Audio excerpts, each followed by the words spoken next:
Aujourd'hui, on cuisine du Narnia. Vous savez, les délicieux loukoums que déguste cet énorme balance Moon lorsqu'il rencontre la Reine des Glaces pour la première fois? Eh bien oui, dans quelques instants, vous saurez faire cette recette. Je vais vous montrer les étapes, vous allez voir, c'est très facile, il y a un petit peu de temps d'attente avant de les déguster, mais vous verrez, ça se fait bien. Avant de cuisiner du Narnia, le mieux quand on peut, c'est quand même d'y aller. Ah. Non, ça marche pas bien là. Non, toujours pas. Ah. Mais attendez, c'est pas du tout Narnia ici. Mais où est-ce que j'ai encore foutu les pinces? Pété cette porte. Les gars! Les gars! En vérité, Thibaut ne le savait pas encore, mais il s'était dirigé malgré lui dans le fabuleux monde d'Ion Classic. Plus qu'un simple univers, ce monde est bien connu de la communauté MMORPG. À une certaine époque, tout le monde y était terriblement puissant et gagnait en capacité rapidement. Aujourd'hui, Ion a bien changé. Et avec les 8 classes disponibles, il faut faire attention si vous tombez contre un guerrier ou un mage. Non, merde! Ah là là, les souvenirs de bataille sont nombreux. Pour ne pas vous mentir, je smurfais dans les abysses moi-même la zone PVP du jeu. Mais oui, on se bagarrait contre ces maudits asmodiens, parfois 100 contre 100, contre les joueurs du monde entier, pour prendre le contrôle de la forteresse. Quand j'avais du temps libre à l'époque, j'adorais apprendre une compétence comme la cuisine, la fabrication d'armes ou encore la cueillette. Aujourd'hui, il y a beaucoup plus de métiers. Il va falloir faire un choix parmi tout ça ou peut-être tout apprendre, qui sait. Je pensais tout savoir de ce monde, avoir tout fait. J'étais le king de mon serveur, il faut le dire, et ouais, premier au classement. Ne le dites à personne, mais les mises à jour et du nouveau contenu arrivent très régulièrement. Un nouveau donjon, une nouvelle classe, de nouvelles cartes. Il y a toujours un moyen de devenir plus puissant. D'ailleurs, n'hésitez pas à jeter un coup d'œil en description de cette vidéo, vous y trouverez un code pour plein de bonus supplémentaires, histoire de partir du bon pied. Et pour chaque compte créé avant le 3 janvier 2024, vous bénéficiez d'un accès premium de 7 jours, un costume gratuit, ainsi qu'un compagnon temporaire unique. Au fait, comment va notre chef? Ah, ça c'est Narnia. Alors par contre, ça meule là-bas, je vais prendre une petite cliquette. C'est Aslan qui m'a refilé ce truc là, ça tient chaud, tout de suite. Ah. Alors, hein, Narnia, vous aimez? Oh, la déco est pas mal, hein. Ah, on est bien là. Je vais enlever la liquette et puis on va passer en cuisine. Vous allez voir que la recette c'est vraiment très simple. C'est de la confiserie traditionnelle, hein, loukoum, Turkish Delight. Traditionnellement, ça se fait avec du jus de grenade, ça peut se faire avec des fruits confits, des fruits secs, de la pistache et tout ça. Moi, je vais vous en proposer une version à l'eau de rose. Et vous allez voir qu'on n'a pas besoin de beaucoup d'ingrédients. On va utiliser du sucre et de l'eau pour faire un sirop. On va aussi utiliser du jus de citron qu'on va mettre dans la préparation eau et sucre pour éviter justement la cristallisation du sucre, garder le côté sirop. On va utiliser de la fécule de maïs, du colorant alimentaire rose bonbon, n'est-ce pas? Et puis on va aussi utiliser de l'eau de rose, juste là. Tous les ingrédients sont ici. Traditionnellement, on va vouloir gélifier avec de la pectine, avec de l'agar-agar, on va vouloir travailler la texture avec de la crème de tarte. Nous, on va s'en passer. On peut vraiment y aller avec ces ingrédients-là que vous pouvez trouver extrêmement facilement. Sachez, et je le répète, que tous les ingrédients et leur quantité sont dans la description de la vidéo. On va attaquer directement. Déjà, on va préparer le sirop. On va donc mettre le sucre dans la casserole. Donc sirop, sucre, eau.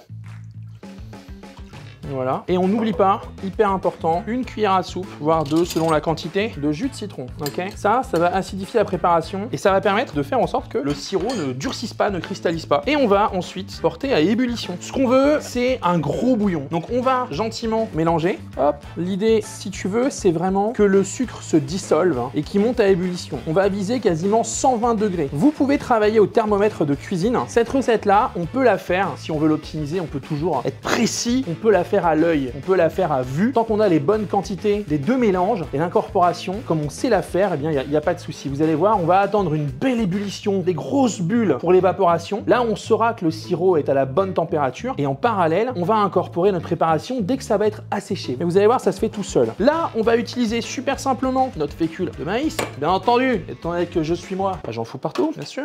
Voilà. Donc là, pareil, maïzena, fécule de maïs, pas de souci. On va mettre l'eau qui est dans cette casserole. Voilà, tout bêtement. Là-dessus, jus de citron, voilà, eau de rose. Pareil, eau de rose, fleur d'oranger, arôme citron, voilà. Là, on va le travailler avec des arômes. Vous voulez travailler directement avec les jus, un jus d'orange filtré, le jus de grenade, raisin, pas de souci, à la place de l'eau. Et vous rajoutez un petit peu d'eau. Je vous donnerai la quantité dans la description de la vidéo. Là-dessus, mais vraiment léger, vraiment pas plus, hein, de colorant, et on attaque. Là, on y va doucement. Pourquoi? Parce qu'en fait, la fécule, elle a cette densité qu'elle commence à masser. Il faut commencer à mélanger avant de mettre le feu, hein. Sinon, on se retrouve avec des petits grumeaux, c'est pas ouf. Et basiquement, au niveau de la recette, c'est pas plus compliqué qu'être attentif et mélanger, ok? Si on veut rajouter de l'arôme, on en met maintenant. Pareil pour le citron, voilà. Hop, hop, hop. Je vais monter en température. Là, regardez, mon sucre est en train de se dissoudre. On mélange continuellement. On veut faire un sirop, pas un caramel. L'eau, le sucre, le jus de citron.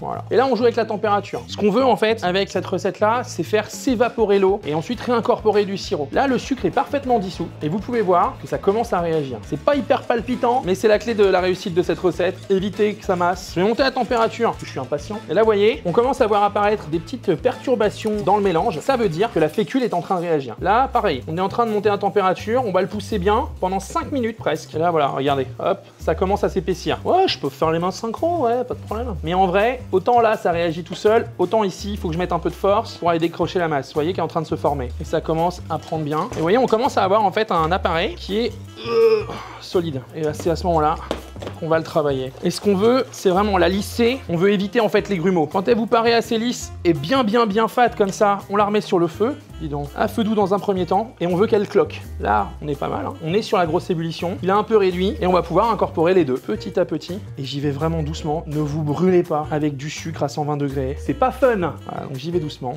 voyez. Quoi?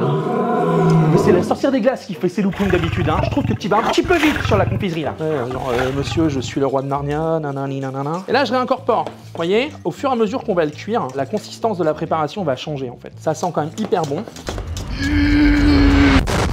Voilà, et on continue. Ouais, c'est physique, hein, au départ. À nouveau, je ne suis pas un spécialiste de la pâtisserie et des Turkish Delights. Alors, on m'a montré comment faire, je la fais comme ça. Il y a peut-être plein d'autres méthodes. Là, l'idée, c'est de vous montrer tout ça avec des ingrédients que vous pouvez trouver hyper facilement. Vous voyez, on commence déjà à avoir un super rendu. Je suis désolé, hein, mais mélanger des trucs, c'est vraiment pas de la cuisine.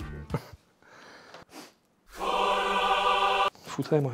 Oui, Bistrono Geek, fais-nous des bonbons. Et là, il y a mélange. Allez, on poursuit, on se laisse pas faire.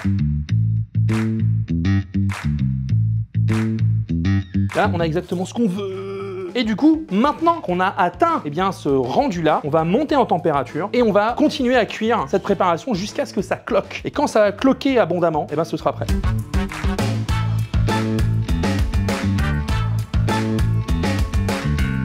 Là, on a monté la température, vous voyez, ça cloque. Vous voyez les cloques se faire partout, ok? Donc ça veut dire qu'on a évaporé suffisamment d'eau, hein, ok? Et là, ça sent le caramel, ça veut dire qu'on a atteint la bonne cuisson. Je coupe le feu. J'ai préparé ma petite plaque avec un papier sulfu au fond pour pouvoir la retirer facilement plus tard. Et vous voyez, en gros, on a mélangé 15 minutes. On a fait un mélange 15 minutes. Et là, on verse dans la plaque. Voilà. Là-dessus, on tape pour éviter en fait les bulles d'air, hein. Et là, on laisse refroidir au moins 3-4 heures pour que ce soit bien refroidi, pour qu'on ait la texture. Et puis ensuite, on va pouvoir les mettre dans la fécule et dans le sucre glace pour pouvoir les conditionner et les manger.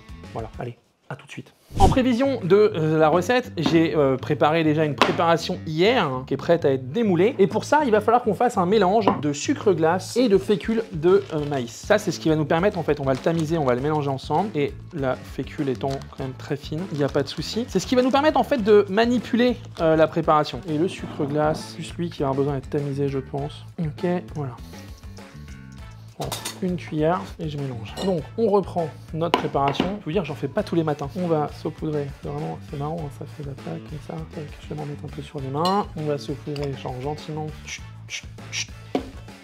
Voilà, parfait. Et donc là, basiquement, on fait la même chose. Vous voyez le petit côté jiggly là. Le loukoum, c'est marrant comme c'est foutu. C'est une pâtisserie orientale hyper répandue qui fait sa première apparition dans l'Anatolie au XVIe siècle. C'est assez cool de se dire qu'on peut en faire facilement comme ça. Alors, plus vous le laissez sécher, mieux c'est. Parce que du coup, en fait, il libère un max d'humidité. Avant de passer à la découpe, c'est important d'en mettre partout. Sinon, on ne pourra pas les manipuler. En fait, ça va coller au doigt. Bon, là, on est pas mal. Et à partir de maintenant, ce qu'on va faire, c'est qu'on va passer à la découpe. Pour ça, il faut un bon couteau. Pour Narnia et pour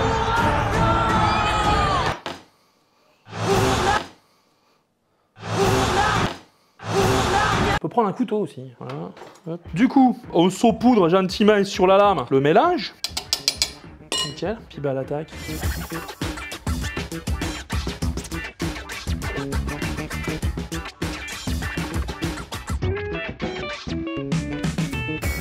Après, tu vas simplement, on les recoupe en petits cubes. Là, l'idée, c'est de refaire exactement les loukoums avec la forme, voilà, pour que ça ressemble à ce que va manger Edmund, cette énorme balance, lorsque, il va rencontrer la sorcière des glaces. Hein. Donc, à partir de là, on va pouvoir passer au dressage, dans une boîte confectionnée dans l'âme de tes ennemis.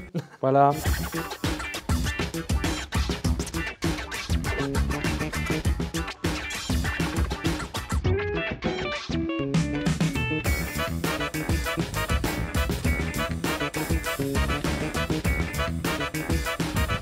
on va pouvoir déguster. Oh la vache.